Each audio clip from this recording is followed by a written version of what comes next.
But most humans could not survive getting grabbed from their house in January, all of their bank accounts frozen, every app on their phone taken away from them, their passport seized, thrown in a cell, and then taken out of that cell, locked in their house for 5 months. And then even when they're allowed out the house, they still don't have a dollar. How do you pay the rent?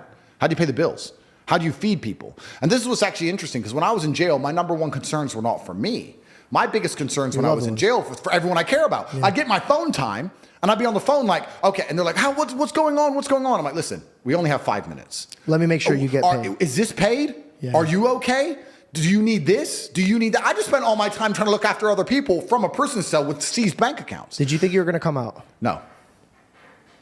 I thought I was there for a very long time. I thought I was stuck. I thought it was over. I was sitting there talking to people who were there, been there for 4 years without trial, my friend. Everyone around me had been there for years without trial. When you were put on house arrest, yeah. Was there any moment that you cried from like happiness? It was like, I'm out. I can't believe I'm out. I never cried from happiness. And I never cried from sadness, because I think crying is an act in and of itself. To cry is to sit and cry. I didn't do that. I did have tears run down my face. Hey man, that's crying. No, it's not, because I was busy. Having tears run down my face as I'm doing push-ups, or tears run down my face as I'm organizing the school for my child and my voice isn't breaking, is different than sitting and crying. I didn't sit and dedicate myself to crying. I didn't sit and do the act of crying. My eyes leaked as I achieved. That's what happened to me when I was inside of jail. What made your eyes leak the most? What was the most concern that was on your heart?